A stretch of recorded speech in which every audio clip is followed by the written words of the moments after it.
it didn't Well, let's kick it off. Tony looks like he's good to go. How's everybody doing tonight? Welcome.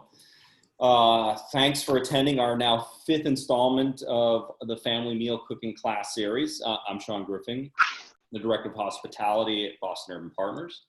We're a retail and restaurant real estate group focused on activating street-level storefronts. Back in April, when we were all told to stay home, the team at Boston Urban got together and wanted to come up with an idea to activate our community, right?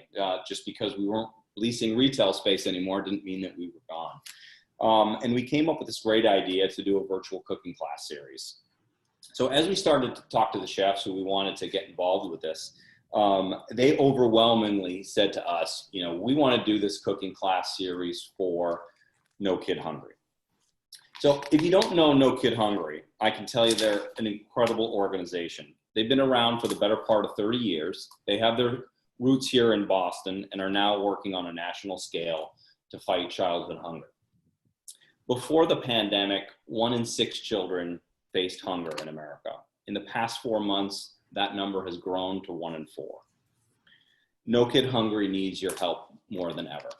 Obviously, to sign up and watch the cooking class today and the weeks to come is free, but we strongly encourage everybody who can to make a donation. If you look in the chat, there is, bring it up here. There's a couple links that I had put up earlier, and I can post them again. One is to our website, bostonurban.com/family meal, and that will bring you to a place where all the family meal stuff lives, our previous shows, sign up to our next cooking classes, and a link to donate. And right now I'm going to put up a link to our fundraising page. We're at 75% of our $10,000 goal, and I got to imagine with tonight's 50 or so attendees, we're going to break through that $10,000 mark. Yes. So I got to say, we're gonna do things a little bit different tonight. Those of you who joined in the past know that I've been moderating these past few cooking classes, but tonight we brought in a pro to take over my role. That's funny because I was just gonna say I don't know what the hell I'm doing. So I've known Taniya for the last 20 years. We were talking earlier, if you joined before the show started. We worked together back in the 90s. My first restaurant job here in Boston was with Taniya.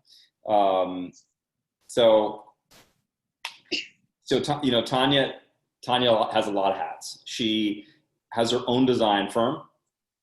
She's a co-owner of Citrus and Salt, Yellow Door Taqueria, and Abbey Lane here in Boston, with many well-known restaurants.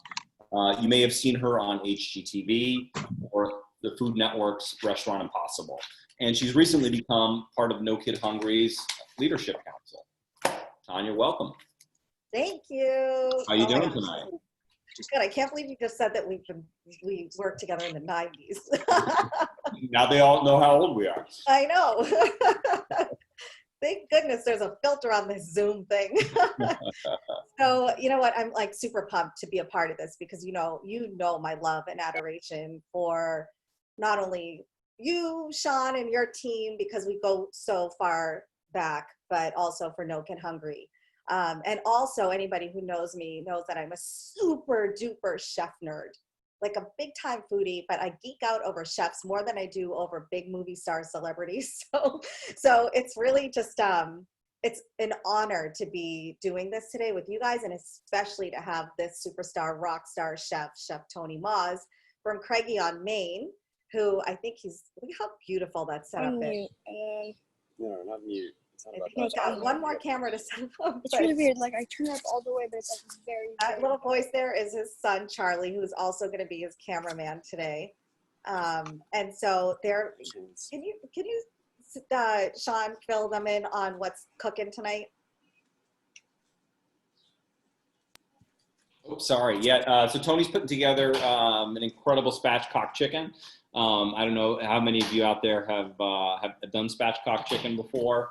It may look really intimidating, but I tell you, it's not, and it's probably one of my favorite ways to grill a chicken. So if you're out on the grill a lot this summer, you know, put the chicken breast aside, spatchcock a chicken, do it the way that Tony's going to show us tonight, and I tell you, you'll never grill a chicken the same way again.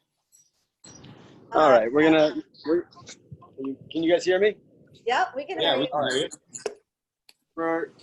Because we're in the backyard, I guess we're gonna wing it a little bit. Ready? Should we get going? We're ready. Chef, first of all, we have a good solid 30-something people watching right now, and I know more are going to be joining on soon. But I just would love to tell everyone a little bit about you and what you're doing and what you're cooking tonight. That's awesome. I am Tony Maws.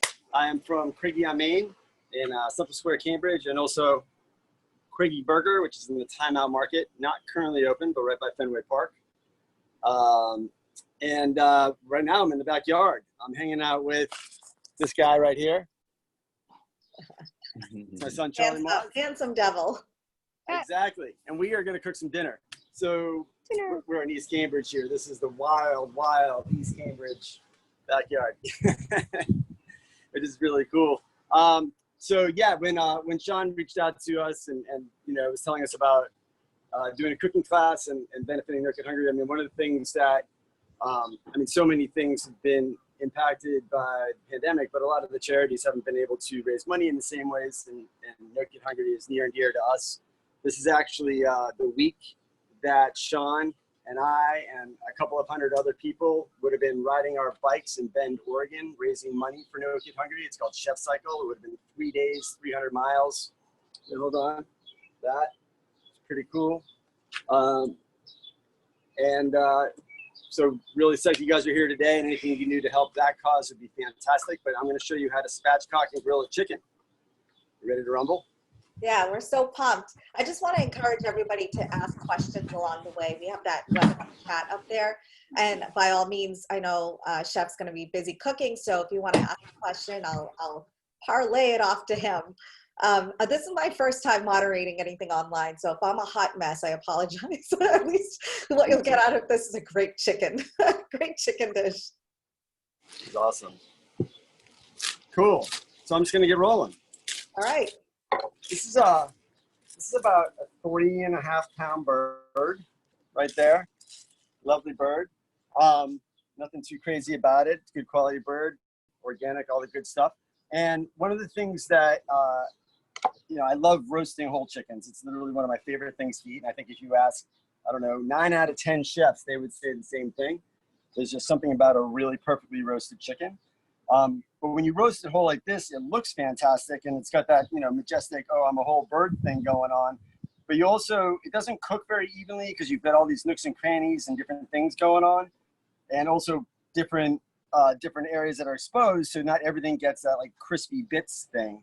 And by spatchcocking it, or by taking out this right here, the backbone, what it allows us to do is create a flat bird that also cooks in a lot less time, which is really cool, and gets a lot crispier, especially for the grill. So it's really simple to do. You could have your butcher do it, or you know, wherever you shop, and they'll do it for you, but it's really simple. And if you do it yourself, you also get to keep this bone and either grill it as a snack later on, and that's true. I'll show you where some of the cool meat is, or just save it for making your own stock. But whether you use a scissors or a sharp knife, you're just gonna go straight down the backbone like this, and just take it right out.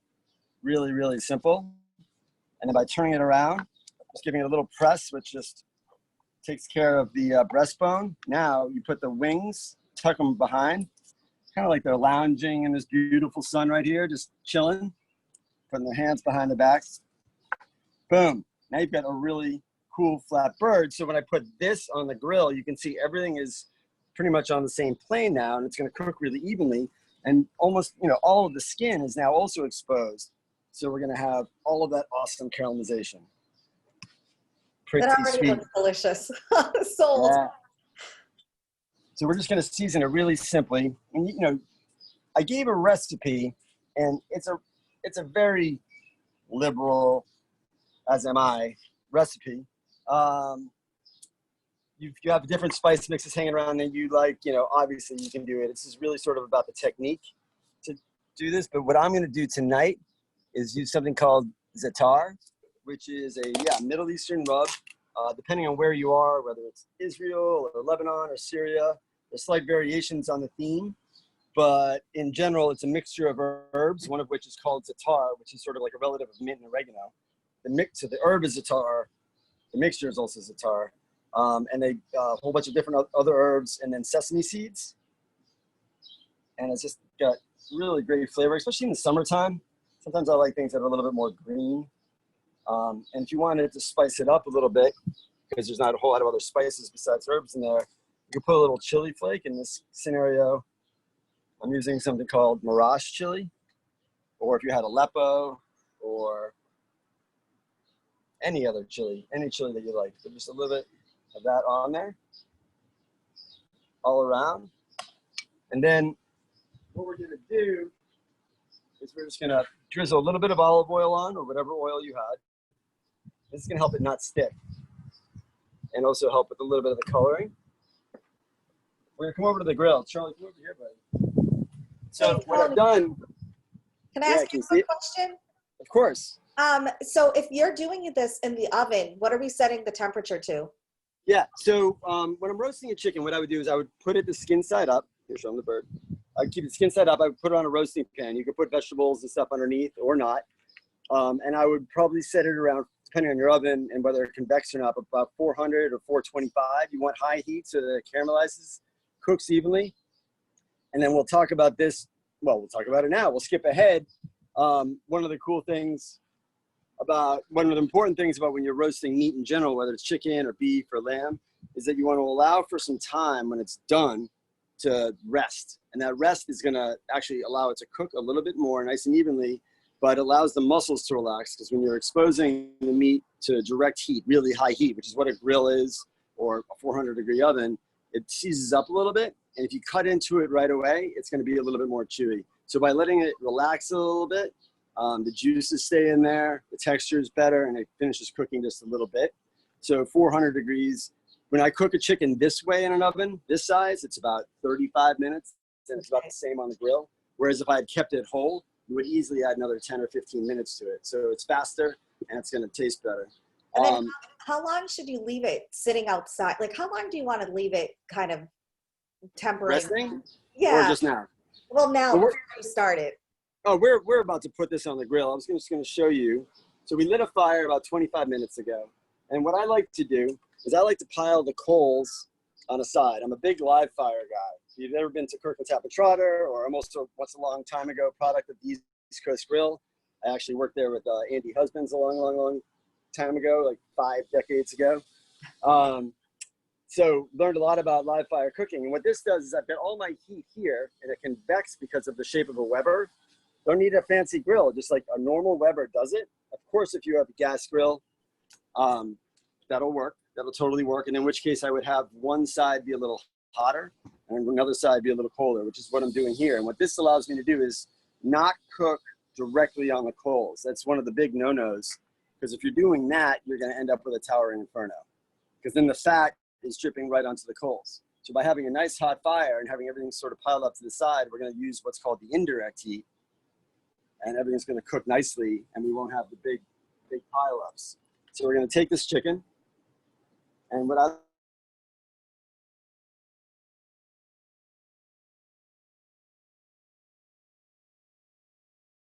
We have a little Wi-Fi pause. It's been kicking in and out, so let's see what happens.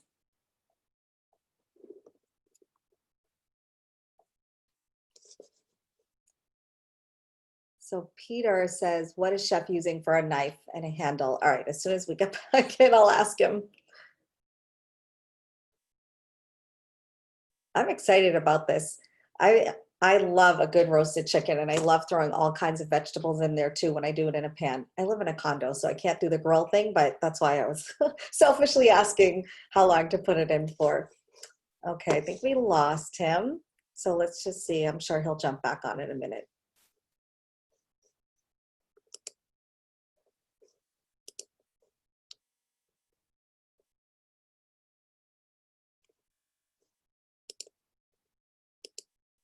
here we go. There you are. Back. We got you. You get rid of me that easily. It's all right. We're all hanging in here. We're hanging on your every word. It's the summertime. iPhone users, don't get it too close to the grill. It'll overheat. Got that Good lovely tip. emergency, too hot. So we're on the computer. Here we go. So follow me over here. So I'm not sure exactly where I timed out, but we were talking a little bit about the grill Yep. and just how that we have poles to one side. Right. Oh, And that allows us to not have direct heat where the fat's dripping right on the coals itself. And that way we can have this indirect heat and it's going to be nice and safe. And then the other thing I do with the chicken is that I will actually cover it. Are you back on? It's use your passcode or Face ID. Hold on. We're going to go to the, I think the iPhone might actually be coming back. all right. Hey, luckily we have both options. Maybe. Oh, yay. Those gorgeous veggies. What's up? Okay, so chicken is on and the chicken is covered. And that's gonna, what this does with the Weber that's really cool is it allows us to heat it almost like an oven and a grill at the same time. You gotta turn off the volume. Just on mute. Yeah. Oops. Can we turn it off? Okay, All right. you guys can still hear me? Yeah, we can hear you. I have a question. So- One of the guests has a question for you, and it says, what are you using for a knife? What was the question? What are you using for a knife? What am I using for a knife? Cool. I mean, I am a fancy pants chef and I do have some fancy knives, but actually my favorite knives are these two of these. This one is actually not very expensive at all. I got this from in a Japanese market in LA. Don't even remember the name of it. It just has a really nice blade. And this is called the Nayak. This particular model is a heavier blade. It's like their version of what's called a Diva, which is what you would use to butcher fish and chicken and stuff like that too. So it just gets a nice heft to it and it can cut through a lot of things. Nice. So that's what we're using there. So A little slow on the go. Charlie, you want to hold that up again one more time to the knife? I was a little slow to switch the cameras. There we go. there you go. Okay, Yeah, good. Charlie, look at so if you look at this grill right now, check out the thermometer. You'll see how hot it is. Wicked hot. Oh, what is Wicked it? hot. It's at like 550 degrees. Wow. Yeah, which is a lot. But what it's doing, and by having the vents open, the air is circulating through, so it's cooking really evenly. I've still got the smoke, and it's not smoking, because smoking is a different technique, and that would be a lot lower and slower, but it's gonna have this typical grill flavor. And you can also see that nothing is like flaring up. Check that out, Charlie. Right? We don't have massive flames going all over the place, out of control. So this also means that I now actually have time. Watch this.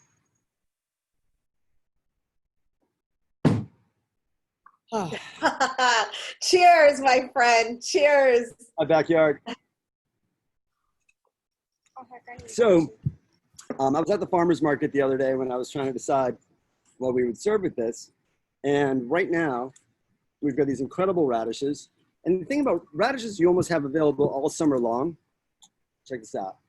And I think they kind of get overlooked. I mean, you get excited because they're one of the first produce that's available, so you buy them, and then people are like, oh, well, I'm really, really sick of just cutting them in circles and putting them in my salad. And I wanted to just show that this is a vegetable itself, with all of its crunch is really fantastic. And then we also got some Persian cucumbers, or if you go to the farmer's market, Kimball Fruit Farm has these, they call them Diva Cucumbers. They're such a diva. It's right up my alley. Exactly, right? And what I love about these, what I love about Divas is they're really crunchy and they don't have a ton of seeds. And the seeds that are there aren't really like obtrusive. They're totally edible too. So they don't just flop out and they've got great flavor. So when you marinate them or you dress them, they actually keep their texture really well. Yeah, right? Yeah. So, yeah. So we're just gonna make a really simple salad, cutting these. And you know, you can be chefy about it. or not chefy about it, don't freak out. This is your backyard cooking. It's going to be good no matter what. You've got these beautiful cucumbers. Right? So we're just going to cut a couple of these. And then we'll put them in a bowl.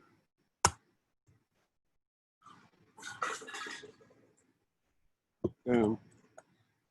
Keep that for now. Do you steal one? I might have. While you're chopping those veggies, I have to ask you, so, you know, while we've all been cooped up at home a lot more than normal, what are the few things that you would always, always, always have in your refrigerator for veggies? Like, what are things that are just a staple that you know you're always going to use, whether it's herbs or veggies? Well, it is a little seasonal. I do get to stand on a little bit of a soapbox, and we like to buy things that, you know, you think are appropriate. So we don't have any tomatoes, whether it's in the restaurant or at home, until it's August, because otherwise it just tastes like a cardboard box. But we love radishes. They're really good for you. We love, in the summertime, like I said, these Diva Cucumbers. When we begin to start seeing a lot of the cauliflower stuff and all the brassicas, we love those, whether we eat them raw. We eat a lot of raw vegetable salads at home. And, you know, most people know me as the pig guy or the burger guy or whatever. Not denying that. That is the truth.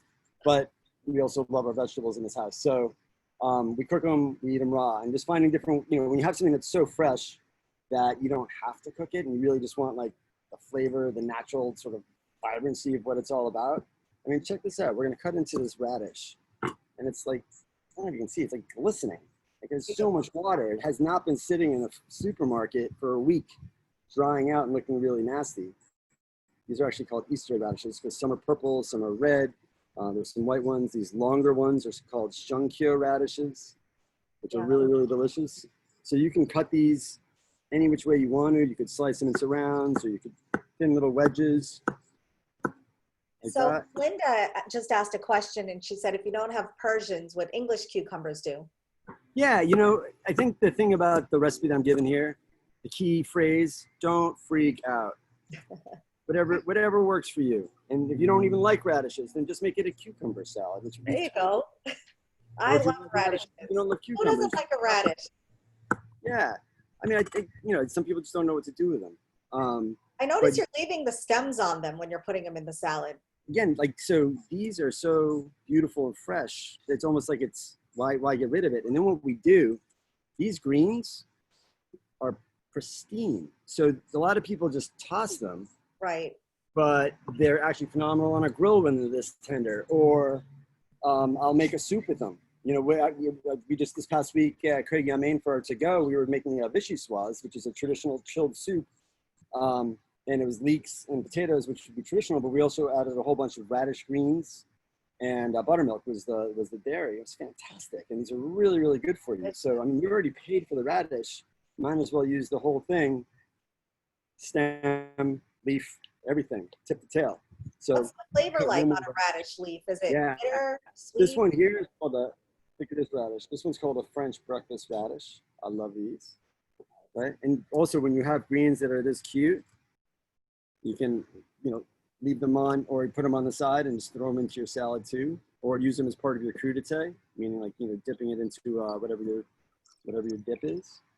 So I just wanted to showcase that. And then, so after we've got some radishes and cucumbers, we're gonna go for some red onion. If you have white onion, that's fine. If you have a shallot, that's fine. If you don't have an onion, also fine. Don't freak out.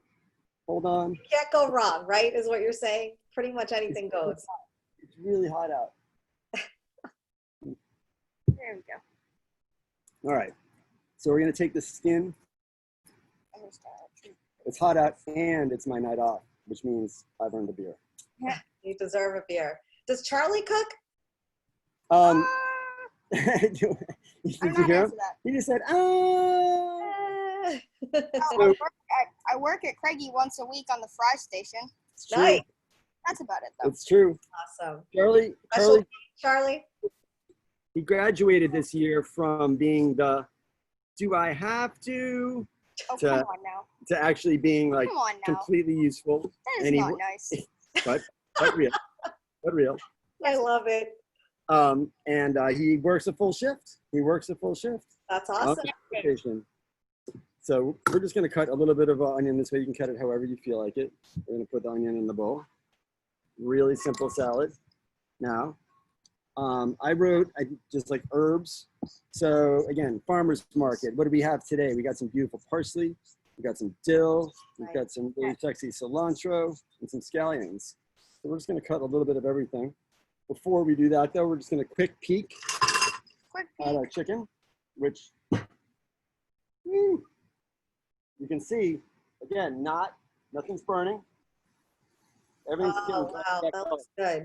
Yeah, so the only thing we'll do now is flip it. And I keep the legs closer to the coals because the legs and a chicken actually need to cook a few more degrees. They've more connective tissue. I realize that's not a sexy word, but fat.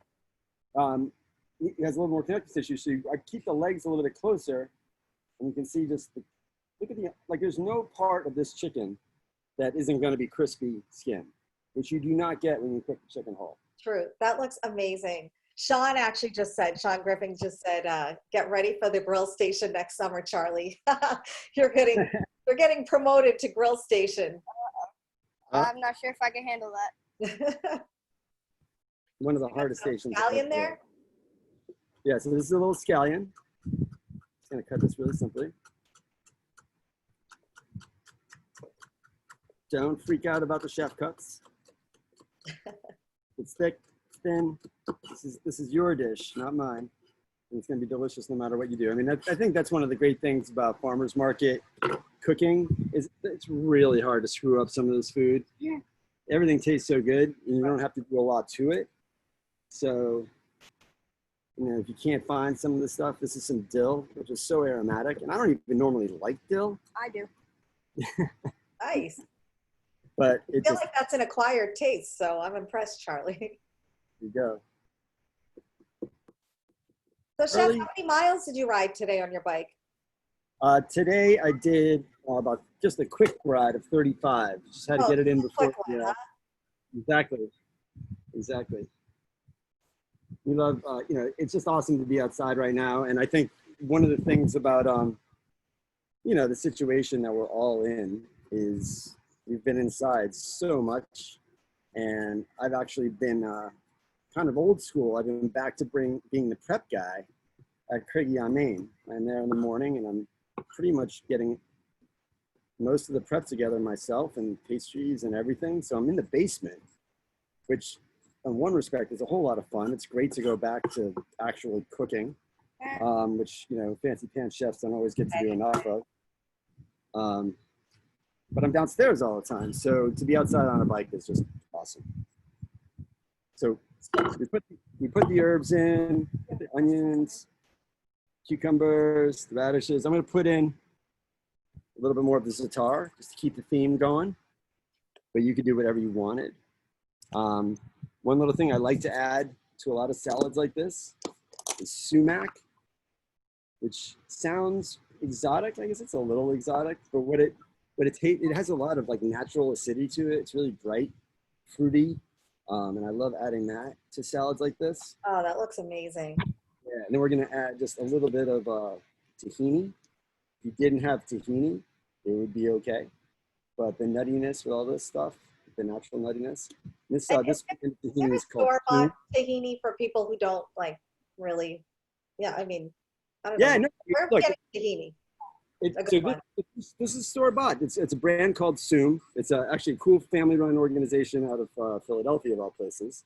And then it's really just tremendous. You know, it's all based on the quality of the sesame seeds. So they're really high quality. And it's like the difference between tasting like whatever peanut butter and like fresh ground peanut butter. Right. Okay, good example. Which is really cool. And I eat it like peanut butter. Yeah. So we're going to put a little lemon in here. Chef, I just, because I'm new at this, I just discovered there's a whole Q&A section. So there's a couple of questions. You ready? Pepper me. Let's go. All right. So one person said, where do you source your chicken? Okay. Hold on. Hold that thought. So I'm going to get a little bit of yogurt. and that's gonna also be like the creaminess in this salad. Just a little dollop of that. So Is that a Greek yogurt? yeah, this is Greek yogurt, really thick. Nice. Yep, and add a little salt. So it's just salt, lemon juice, yogurt, tahini, herbs, and some salt. And then if you dress this just a little bit ahead, let it marinate a little bit.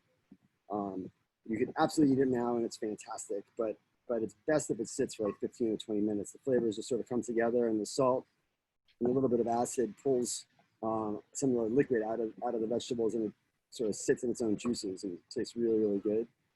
So there you have that. Yeah, Wow. really yummy. That's awesome. Yeah, thank you. Beautiful. Yeah. So we're gonna Charlie, you're crushing it on the camera today. Thank you. So I'm using a cake tester, what's called a cake tester, to see about the doneness of the chicken. Needs a little bit more time. So the chickens that we like to use, we shop at a couple different places. We go to Savinor's, which there's one on Beacon Hill and one also in Cambridge. And that's the chicken that they stock there is called a Giannone, which is a really cool air-chilled chicken out of Canada. We also buy a lot of chickens for home out of MF Duloc, which is a really cool little butcher in Somerville. And he's got great stuff. It's really cool to be over there too. So we like to support the local people. Nice. In both places. Great, great. And then I have another question for you about the bird. Bird is the word. Bird is the word. And this question comes from my brother-in-law, Neil, and he wants to, he's a judge, but he is a chef on the inside. He loves cooking. So I know he's geeking out right now watching this. I'm a chef and I'm a judge on the inside. Yeah. I judge everybody. Everything and everybody. I love it. He wants to know if you brine the bird ahead of time. That's a great, great, great question. So I am not a big brine guy. So brine to most people means that there's a liquid, it's water-based, and you know, whether you add seasonings or whatever, there's gonna be some salt in there, right? And I won't get into like the science, super sciencey part of it, but through osmosis, you're keeping the bird moist, but it's kind of like a false moist. You're bringing water into the chicken. I don't personally, I'm judging. God damn it, I'm judging. I don't want a watery chicken. I want a chicken that tastes like chicken. So what I recommend you do is what's called a dry brine. And a dry brine, we still want the salt flavor on there. So if you season your chicken like in the morning of the night that you're gonna cook it, or even the night before, and I know that sounds weird to season like a whole day in advance, but it's gonna have a lot of the same chemical effect of tenderizing the chicken and keeping the moisture there. Again, I won't go into the science part, but you're not introducing water to it. So you're gonna have great texture, even seasoning, without the wateriness. And it's gonna be, trust me, just as juicy, but even more chickeny if you do what we call the dry brine. Chef, you have no idea how happy you just made him with that answer. I'm telling you, he's going to do things. I don't know if he already does it that way or if he's going to do it a whole new way now, but that's awesome. Super cool. And Patrick Conley wants to know, is that a notch beer you're drinking? That is, Patrick. It is. This is my go. Here I am plugging things, right? 20 Maws and notch beer. Oh, let me switch cameras here. Hold on. Charlie's doing a great job. There we go. Local, totally tasty, and I like beer. Sometimes I think a lot of people try a little too hard with their beer. Notch is just a great beer to be sitting or standing by the grill. Tastes great, goes down easy. It's exactly what I want. It would make a great appetizer. Yeah, thanks. I'm in marketing part-time. So do we have a few minutes? Because I have more questions here for you, and I think they're really good ones. So let me know how much time we have. Well, here's the thing. So this chicken is very close to being done. That was fast. Yeah, I mean, for real. But here's the thing. Just to be sure that we were going to be there, because you never know in this crazy world. We did something. We Martha Stewarted this chicken. What I mean by that is, you know how when you watch Martha Stewart and she puts the thing in the oven and all of a sudden she turns around. It's magic. And look, I've got this beautiful bird. Yay! We just Martha Stewarted the chicken. Bam. Yeah, exactly. So while I'm cutting this up, I'm happy to take some more questions. Okay, great. So we have an anonymous attendee that I'm really glad that they asked this question because, you know, my husband and I are also in the restaurant biz, and we so appreciate all the work that you're doing with your Mass Restaurants United. Oh, And cool. I'm wondering if you can maybe share a little bit with our viewers here, our attendees, what it is that you're doing. And, you know, again, a big thank you from all of us restaurant peeps for everything that you're doing here. It's really about all of you restaurant peeps. So yeah, when long story short, but when COVID really started percolating and it became very obvious to those of us in the restaurant industry that I mean everybody's been affected, impacted in so many really challenging ways. So I don't want to say like better or worse or more or less in any way, but restaurants were uniquely challenged. We were the first businesses to close because of the closures, and because of the nature of the way our staffs are built and where people are coming from and part-time and just the general you know, financial model that restaurants rely on, we were doing a fraction of our revenue with takeout, and no one's going to be able to survive that.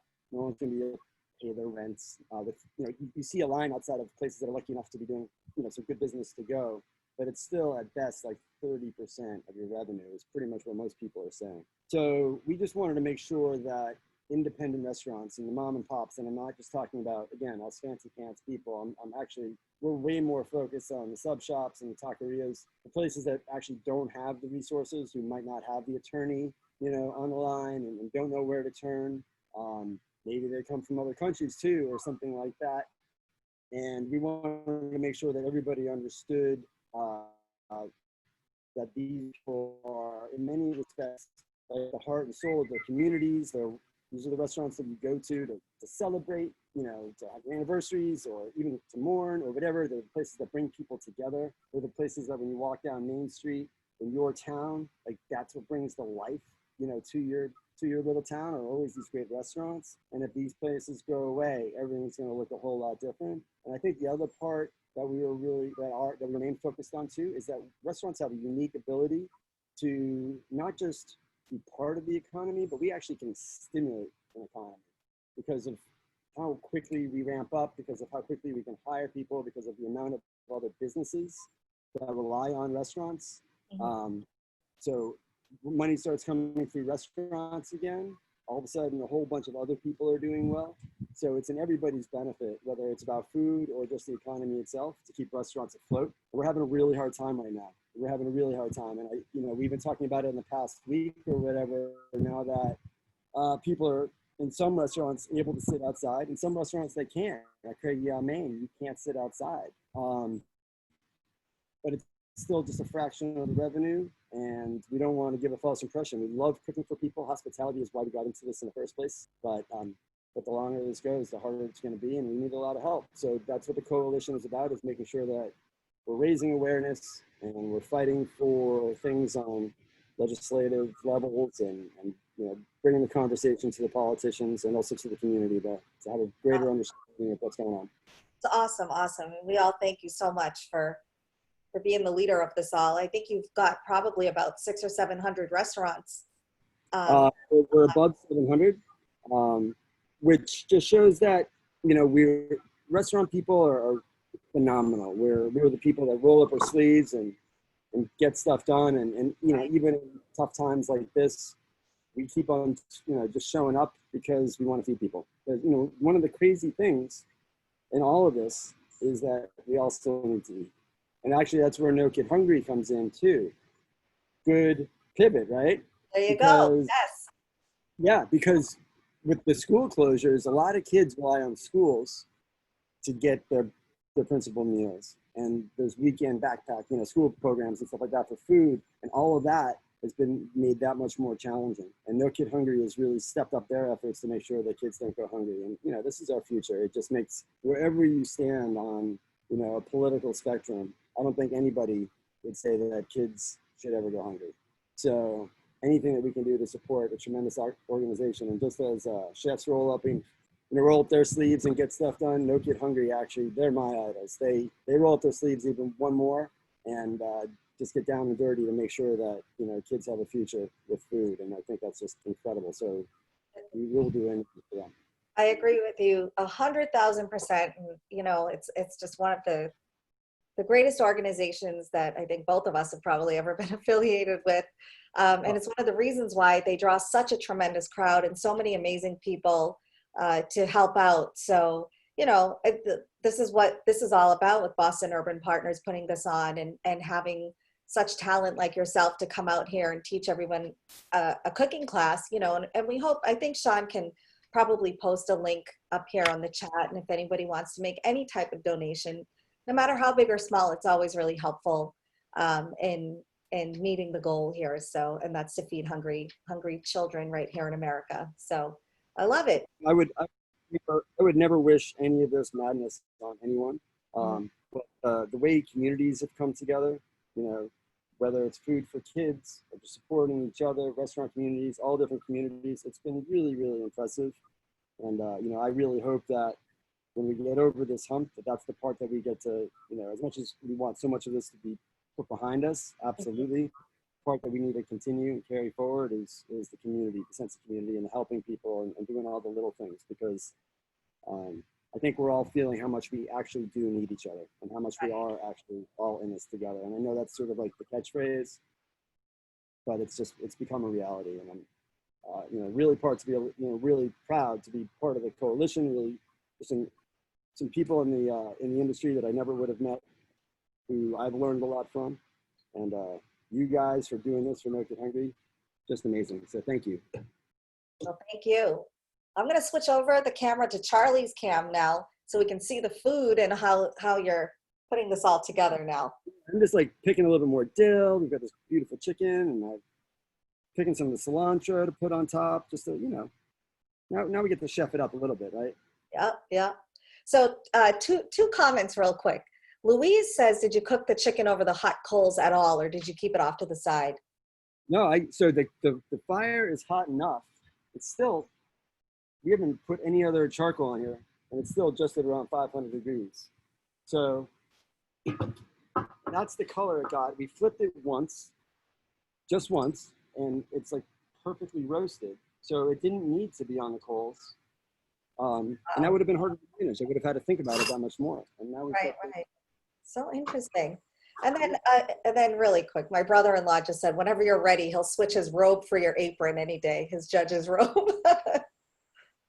Oh, that's good, because there's a couple of things I'd like to do on the. Yeah. That is gorgeous, Tony. Gorgeous. Look at that chicken. Unbelievable. If I did it, it would not look like that. Oh, no, but you know what?